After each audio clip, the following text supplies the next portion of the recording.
Hey y'all, life is changing, right? I've had 3 beautiful children that I'm in love with. I have a son who is 14 years old now. I cannot believe it. Thank you. And I have 2 little girls that are 11 and 9. And my baby child is in 4th grade now. I cannot believe it. When she went to kindergarten a few years back, that was going to be the first time that I was going to be by myself all day long from 8 to 3, all by myself. I nearly grieved myself to death. I thought, Lord, what am I going to do with all this time on my hands? I hope I don't get hooked on whiskey and start honky-tonking. Maybe you're moving, a relationship is ending or starting. You might be switching jobs or, heaven help us, sending the kids off to school or college. But let's be real, change can feel like a wild rodeo ride. It can make us feel excited or relieved, but it can also fill us with anxiety, grief, resentment, and make us downright overwhelmed. But just because a huge change comes your way, it doesn't mean you have to do a 180 and start shooting tequila or honky-tonk on your way through life. Not quite, although you might want to for just a little while. I had a shot of tequila once, just once, and it was like drinking a campfire with a side of bad decisions. So no, I'm not about to start drowning my sorrows in a glass of liquid regret when a hard change comes my way. And as for honky-tonkin', actually, that can be kind of promising. Exercise, community, and fun. But y'all, I can't scoot my boot the way I used to. I mean, who are we kidding? My idea of a wild night is staying up past 9 p.m. to finish a Netflix series without falling asleep. So when life throws the curveball of change my way, sure, I could go full country song, heartbreak, tequila, and all. But instead, I'm going to do what I know is better. Knowing that it isn't the change itself that necessarily throws us for the loop. It really is just something that happens at a specific time, even if we plan for it. Knowing that can be helpful. One minute you have a job, and suddenly you don't. You have a child in the home, and the next thing you know, they drive off to college or move out on their own, and you're alone.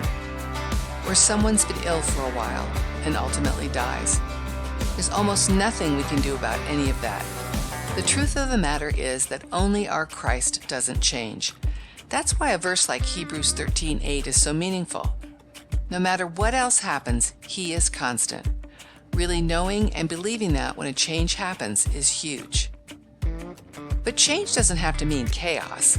Life can feel incredibly flexible and at the same time unstable. It's a little bit like walking on a freshly plowed field, firm enough to keep you moving, but soft enough to keep you guessing with every step. Change is just another chapter in this wild, wonderful book of our life that we're all writing. The real trick to handling a change is how well you manage the transition. That's the after the change part. The what will I do now part. That's the do I drink or honky-tonk now part. Sure, change can be hard, but if you pivot slightly and add a few things to your life, you can make the transition easier.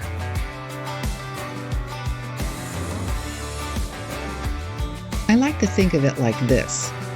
Change is like deciding to break in a new pair of cowboy boots. They're super stiff at first and very uncomfortable. But there are things I can do to make them mold to my feet, and some of those things are more me than others. And that's like transition. It's the process of experiencing the change. No way am I going to wear my boots wet to make them comfortable. I know it works, but walking around in wet socks and boots isn't for me. But a boot stretcher requires a whole lot less on my part, and I can get a similar result. It's the same with transition. No two people experience or move through transition after a change at the same pace or in the same way. You have to find what helps you. Help yourself after a change by making sure that everything that follows, whether that's honky-tonking, meeting with someone to talk it out, prayer, exercise, or new activities, make sure that those things reflect what really matters to you. Think of it like a fence line. Strong, steady, and keeping everything in its rightful place, no matter how hard the wind blows. That's what your values do for you during a time of transition. Be true to yourself. Avoid the 180. And don't forget to celebrate the little victories after a change when you're in the transition phase. It may feel like you aren't making much emotional or personal progress after a change, but you need to think of it like sewing the squares on a quilt. Every little square may not look like much, but all together they form a beautiful quilt. You need to celebrate the little squares. Those little achievements lead us to bigger victories. Last, but not least, God works for the good of those who love Him. Knowing that doesn't mean that a transition is going to be easy.